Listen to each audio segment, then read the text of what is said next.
Hello বন্ধুরা, সবজি বাগানের পোকা নিয়ে চিন্তিত? আমি মাত্র ৩টি উপকরণ দিয়ে এই ঘরোয়া স্প্রে তৈরি করি। প্রথমে উপকরণগুলো দেখিয়ে নিই আপনাদেরকে। দেখেন আমি একটা স্প্রে বটল ইউজ করছি।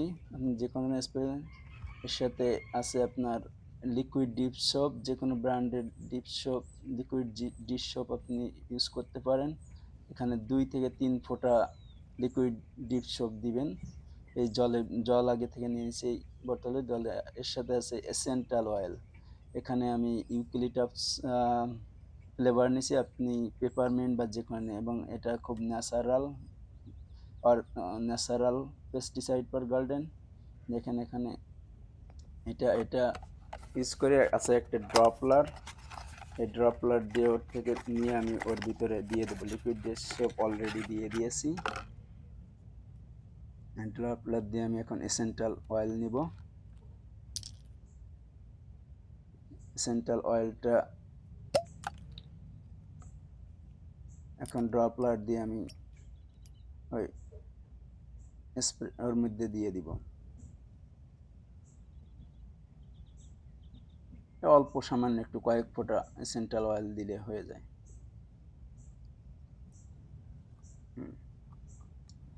এবার এসেন্টাল অয়েল দেওয়া শেষ, এখন রেখে দিই। এবার ওটা আমাকে শেক করতে হবে। আপনাকে ব্যবহার করার আগে সেটা শেক করে নিতে হবে, ঝাঁকাই নিতে হবে। তাহলে এই যে ইয়েটা বানালাম এটা আপনার মনে করেন খুব মিক্স আপ হয়ে যাবে। মিক্স আপ হয়ে গেলে এটা ভালো কাজ করবে। শেক করে নিই। শেক করে নিচ্ছি। এখন একটু অ্যাপ্লাই করি, স্প্রে করি গাছে। বেগুন গাছে আমি স্প্রে করি। এই গাছটা অনেক পোকামাকড় হয়ে গেছে, খেয়ে গেছে দেখেন। তবে স্প্রে করতে হবে, করার নিয়ম হলো সকালে বা বিকালে। দুপুরে স্প্রে করলে অনেক সময় সূর্যের তাপে পাতাগুলো বার্ন হয়ে যায়। মরিচ গাছে স্প্রে করা যায়, তারপরে টমেটো গাছে স্প্রে করা যায়। বেগুন গাছ তো খুবই কার্যকর স্প্রে করার জন্য। সকালে বা বিকেল না করলে পাতা বার্ন হয়ে যাবে, ফলে উপকারের পরিবর্তে অপকার হতে পারে। এই ডাই স্প্রে মাত্র কয়েক ছোট ৩টা জিনিস দিয়ে তৈরি করা, কিন্তু অনেক দেখেন এই গাছটা খুব হেলদি, কিন্তু অন্য গাছগুলো পোকায় খাইছে, কিন্তু এটা আমি অনেকবার দিয়েছি এর ভিতরে। কিন্তু আসুন জানি কিভাবে এই স্প্রে কাজ করে। কি আসলে এটাকে ন্যাচারাল স্প্রে বলা হয়, হোমমেড, কিন্তু এটাকে অর্গানিকও এর কাছাকাছি বলা যায়। অর্গানিক বললে ভুল হবে না, কারণ আপনার রেগুলার বাজার থেকে যে পেস্টিসাইড আপনারা কেনেন এটাই 100% কীটনাশক বা রাসায়নিক থাকে। আর এখানে ২ থেকে ৩ ফোঁটা লিকুইড সোপ, যেটা আসলে খুবই মনে করেন ১ থেকে ২% সম্ভবত। বাজারেরটাই 100% থাকলে এখানে ১ থেকে ২% কেমিক্যাল থাকে, ফলে এটা খুবই এই এটা খুব ন্যাচারাল বলা যায়। কিন্তু এটা কিভাবে কাজ করে আসুন জানি। এটা আসলে কাজ করে যে সাবানের এই লিকুইড সোপ বা সাবানের যে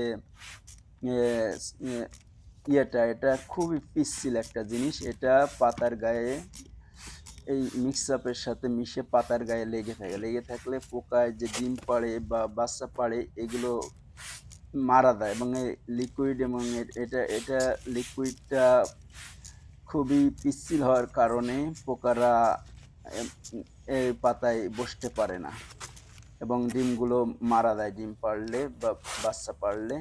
এবং সামান্য কেমিক্যাল এই পোকা দমনের জন্য খুবই কার্যকর। এটা আপনার সব পোকা মারা যাবে। আমি এখানে একটা ভিডিও অ্যাড করছি, যেখানে আপনি দেখতে পারেন আমার গার্ডেনে কি পরিমাণ বাটারফ্লাই আসে এবং অনেক বি বা মৌমাছিও আসে।